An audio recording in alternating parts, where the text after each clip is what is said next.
Hello and welcome back to Into the Chatterverse, where two gents share their 2 cents on pop media. I am Victor Dandridge, the hardest working man in comics. And I'm Bill, and I finally remembered how to turn the microphones on. So we have audio on this one. I mean, oops, we did it again. What can you say? Yeah, It happens. Actually, I was looking at it as we were recording, and I was like, I felt like stopping it, but also it was just like, whatever. So we're blaming Bill for this one. That's fine. He thought it was good to do it. Take it. Okay, so we're recording this one as a special piece. We're getting ready to head out to Cinemacon. This is my very first time heading out to this event, and I don't even know if I could fully explain what Cinemacon is versus any other event that I've gone to. Can you kind of shed some light on me as well as our viewers as to exactly what Cinemacon is for? So it's for exhibitors. Okay. So the movie theaters. Mm-hmm. It's the studios tell you what's coming out in the next year, and it's a big hype machine. Okay. You'll get to see stars for anywhere from 15 seconds to 3 or 4 minutes, depending on what it is. Okay. We literally had stars come out and say hi right. and stand there and do nothing. Which we've kind of seen it at Hall H. Yeah. We've kind of seen it. They will show at least one movie. Okay. This year How to Train Your Dragon, the quote-unquote live action version of that. Mm-hmm. And then there'll be the trade show part of it, where you can go look at the new equipment. Okay. Now, that's not only projection, but also concession items. Ooh. Which also you get to have samples. You get to sample the snackies. Yes. So, okay. It's a place where if you're not fat, you'll get fat. Like, good to know. You'll be, if there's a certain kind of ice cream you like, yeah, good chance it's going to be there. Gotcha. Okay. Does, like, when it comes to the facility type stuff, are we talking like seating too? Yes, there'll be the latest versions of recliners, quote unquote beds. Okay. And other types of seating. There'll be projectors. Okay. The latest laser projectors, and the latest LED screens. That's cool. Which are still too expensive. And all I know is, I was at a booth 2 years ago, and I knew the guy that was there, and he's like, "What do you think?" And I said, "Is the screen protected?" And they're like, "No." I'm like, absolutely not. Because I know that people throw things at the screen. Right. And also, if they can get to the screen, they will beat the crap out of it. Yeah, they will. Tear a hole right through that bad boy. Yeah. I think one of the things that's very necessary for our viewers to know is that every industry has events like this, and it's something that I'm sure most people don't even think about, that theaters would need to kind of gather together and say, okay, here are some of the latest trends or upgrades in what we offer for your movie-going experience. And as much as we have the conversation of how necessary being in a theater is, it's very refreshing to me to know that the theater industry is still actively trying to find ways to entice and excite people to come into theaters to watch movie releases. Yeah. I know that, obviously AMC does their little thing that, Nicole Kidman walking around talking about how great it is to be in a theater. But it's something else to see, like, the industry itself holding an event that says, we're constantly trying to make sure that the movie-going experience is up to any sort of standard, so that, it's better than you just being at home watching it. To that end, how many years have you gone to this? This will be my third year. Okay. And 2 years ago, the first time I went, every studio head said movies were meant to see on the big screen. And, first couple times you're like, okay. Yeah. But by the fifth time, you're like, we get it. Stop. That's your theme. For the weekend. I get it. Is that a true statement, in your opinion? Like, yes, there are movies that work best in a theatrical release. I think as much as we talk about, the pop culture movies of, like, superhero genre, yeah, they absolutely work best in a theater, where it's gigantic screens, a bunch of people feeling this moment. But overall, are all movies meant for that? You can't say 100%. Right. But also there's something communal about going to a movie theater. For sure. Now, maybe you don't want someone sitting next to you. Right. But, being around someone. Like, I remember watching Knocked Up with a bunch of people, and it made it that much more enjoyable. Yeah. Now, I also remember watching Big Lebowski with a lot of people, and I'm one of those people that didn't really like that movie. Okay. Because everybody else around me was, like, overdoing it with the laughter. Gotcha. And I'm like, and I've only watched it once, and I need to really go back and watch it again. Right. But it's, you could also say the same thing about, like, episode 1. Ooh. And I was the one that kept my mouth shut. Right. Like, I kept my mouth shut on the first trailer because I watched the first trailer and I'm like, I don't like this. And then I watched the movie and you're like, and everyone's like, oh my God, Star Wars, finally get to see it. Like, I don't like this movie. And I know people that have gone back to watch it multiple times and they're confused. Like, they're like, I thought I liked this movie. And you're like, you thought you did. Yeah. You did for a moment, but it wasn't. I mean, that almost plays into the argument. You didn't necessarily like the movie, but you liked the experience of going to the movie theater to watch it. Yeah. Well, for a lot of people though, it was also the first time they got to see Star Wars. Oh, that's true. On a first release. That was me. That was definitely me. Yeah. Though I was born, I was not old enough to know or care about seeing Return of the Jedi. So I can definitely say that Phantom Menace was the first time that I got to do that. I think that's one of those interesting things too when it comes to theater culture.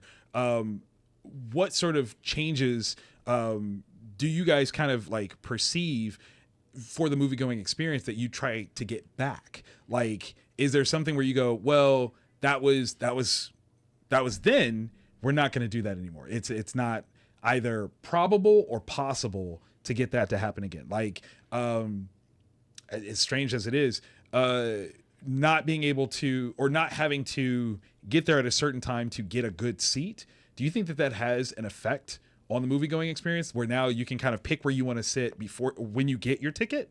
Well, so here's the problem with that. Yeah. Is the amount of trailers that some chains put on. Okay.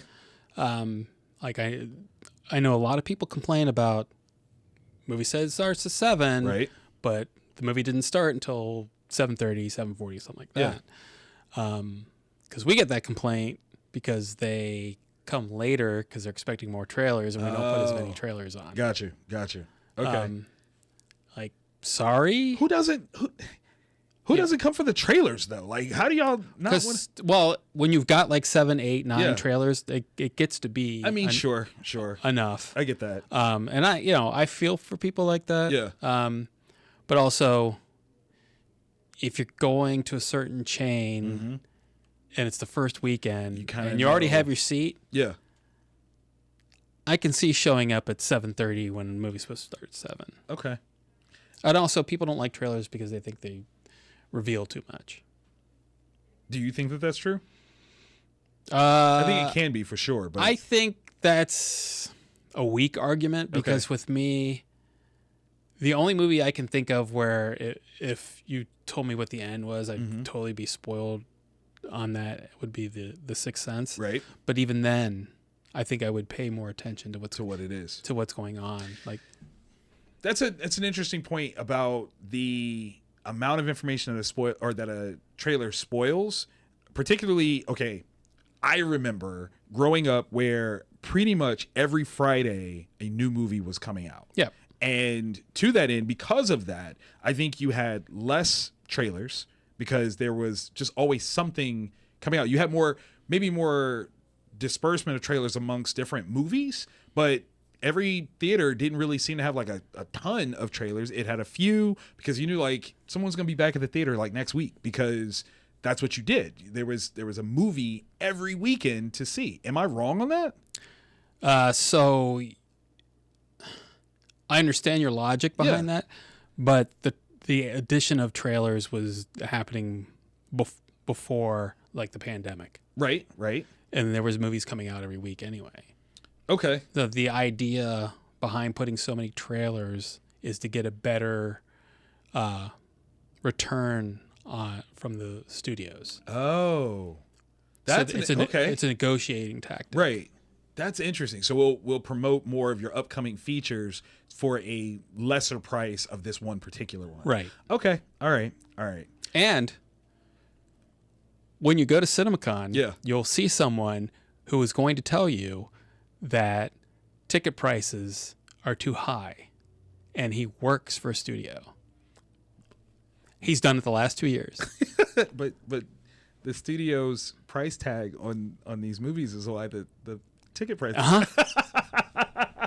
Okay. And they're part of the negotiation. Right. So, yeah. Okay.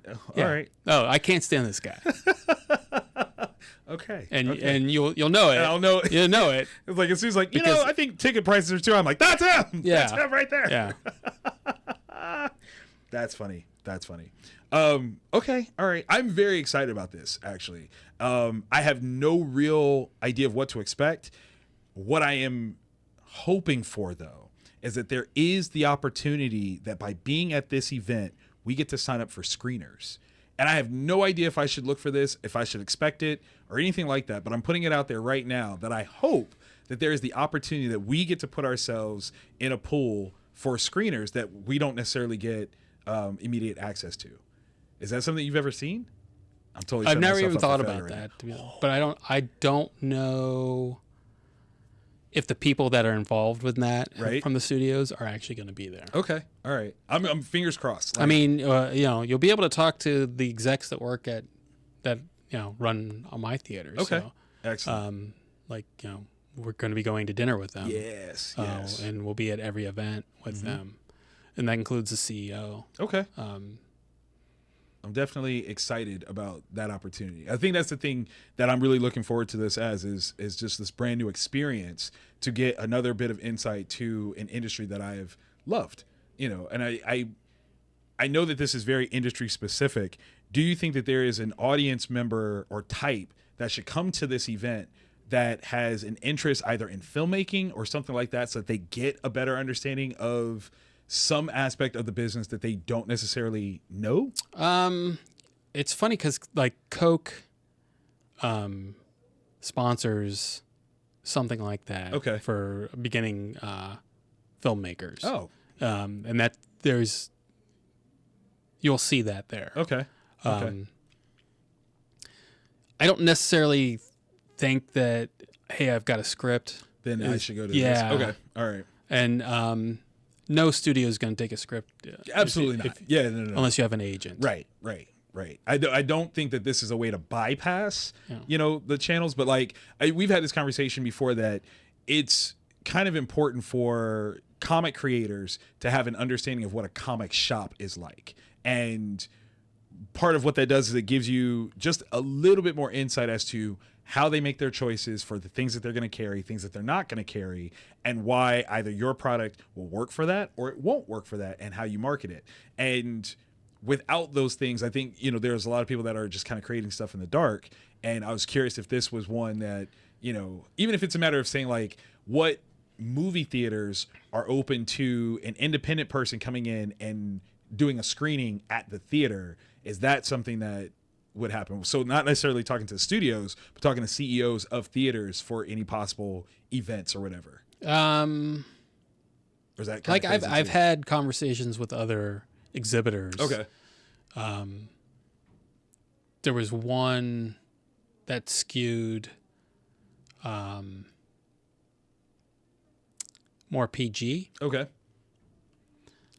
And then we were discussing what they thought was going to be the biggest movie of the year. Oh wow! Would y'all have? I said it was going to be Deadpool Wolverine. Okay. And they said something I can't remember. So if that gives you an idea. They had a small chain. Yeah. And really nice guys and everything, but I think that they skewed specifically towards a certain audience. Gotcha.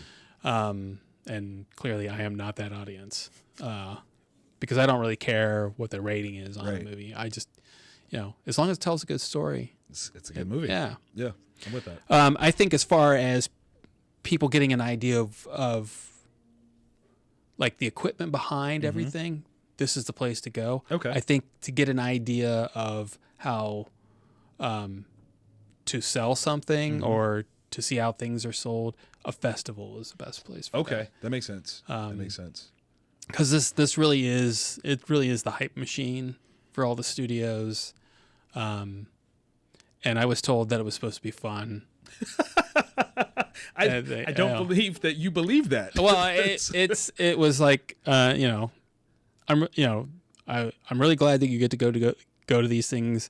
They're supposed to be fun, and I said, I'm not disagreeing with you, but where is the fun? Where's the fun at? I go, I had an hour and a half to myself the last year because and you've seen the itinerary to back. Yeah, it's just, it's color coded and everything, and these are the things that are mandatory, blah blah blah, and I'm like, and it's Vegas. Right. I'm just not a Vegas guy. I get that. I don't go to Vegas like ever. Yeah. So I'm with that. Is this a place that you take notes?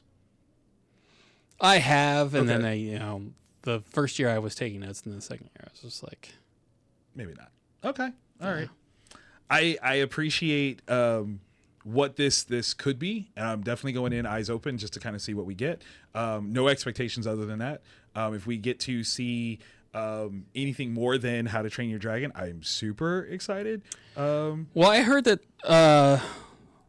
the first 5 minutes not first 5, but 5 minutes of Superman is supposed to be on Minecraft. Really? Yeah. Which kind of tells me that Minecraft is not going to do very well. Whatever gets people in the door. Yeah. Oh my God. What was the first movie that did that? What is that called? Dreamcatcher? Yeah. Dreamcatcher did that with the Animatrix? Animatrix. Yes. Oh my God. That took me back. Okay. All right. And then, wait, what else did that? What was the first few minutes of Dark Knight on? Because that did it too, I think. I can't remember. I can't either. I remember that happening. But clearly the movie did not matter because we didn't see it for that. But if you look at it the other way around, they're expecting a lot out of Superman. Yes, they are. So I'll take that. Yeah. Yeah. No, that's awesome. I'll tell you something that's expecting a lot. I think it's currently going on right now still. And the 36th hour. Yeah. They have announced, I guess, because I don't even know if it actually says that that's what this is, but we're assuming that it's the cast of Avengers Doomsday. And they are revealing the characters, per se, based on directors' chairs with actors' names on the back. And while this is a very interesting way of revealing this cast, it's got some problems. It's got some huge problems. Apparently, it started at like 11 o'clock. It is currently 3:44 p.m., and I don't think that they're halfway done. Like, no, there's a good chance I think halfway done will be in like an hour and a half, That's 2 hours. Awful. That's awful. Apparently, there's over, what you said, like 50 people? 50 names, yeah. 50 names. Every 15 minutes. Why every 50? Like, what is the point of holding on a chair for 15 minutes? I don't understand it. Is it to build viewership? Are they making money off of this by getting the views? Is that what it is? Well, I'm sure they are. I mean, it's on YouTube. I would hope so. And, I'm sure they monetized it. If they didn't, like, that's a long time to hold an audience. Maybe that's what it is. Is it a record for how long they can hold an audience during a live? Is that a record that's up for grabs right now? There could be something to that. Okay. I'd be interested to see what the peak number is. Okay. And where it peaked. Right. It was early this morning. If it topped off, you were like, nah, I'm not doing this. I'm not doing this. Of the names that we know that they have shown, is there any that have stood out to you? I was like, I was really interested when I saw Kelsey Grammer's name on there. Yeah. That one, in the order placement, him being announced, I thought was very interesting because it's like, oh, that wasn't just a blip thing at the end of the Marvels. This is going to mean something. What's the Marvels? It was this movie. Oh, that's the lowest grossing Marvel movie. Yeah, it is. Yeah. It is. As interesting as an attempt this magnitude or whatever it's supposed to be, I do think that if they just done it 5 minutes, just a chair for 5 minutes is so much better. I think we would be pretty much done now. It's 3 times better, but I even think that like 2 or 3 minutes is better. Well, I mean, depending on what they do with it, yeah. Like, well, they're not doing anything with it other than showing a chair. God, and the only thing that got, right was Paul Rudd. Yes. We will be nice and not spoil that one. Go find it. It's an hour 30. Yeah. If you watch the whole thing, you'll find it at some point. That was the best one. That was literally the best one. Is there a person that you would expect to see and would be disappointed if you don't see their name on a chair? I'm not going to be disappointed if I don't see the name on a chair, but I still expect to see Chris Evans. I don't care if his name shows up or not. I agree with that. Like, I know that I'm 99% sure the very last name is going to be Robert Downey Jr. I think so too. Yeah. I'm curious as to whether or not Denzel will show up on that. Oh, because he has said that he's supposed to be in Black Panther, though they don't have a Black Panther in. That is very true. We don't have a specific date for that, do we? No. So I think he's going to be in Avengers. Okay. That's a clever one. Yeah. That's not something I've heard. I like that idea. I like that idea a lot. And next episode, when we record this and they finally wrap up this, we'll be able to go through it and see if he's in there. Wow. Sometime next week. Yeah. It'll eventually stop. Yeah.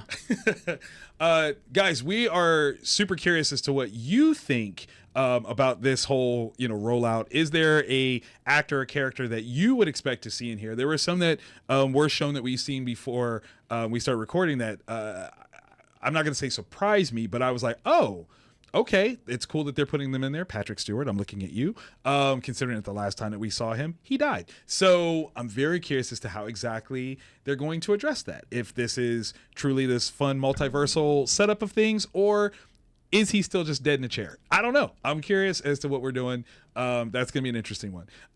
If they don't put Henry Cavill's Wolverine in there, though, I will be upset. I think that if it's Henry Cavill, it's Captain Britain.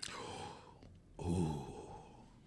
And on that note, we will see you guys next time. This is Into the Chatterverse. I am Victor Dandridge, the hardest working man in comics. And I'm Bill, and I'm rooting for Anson Mount.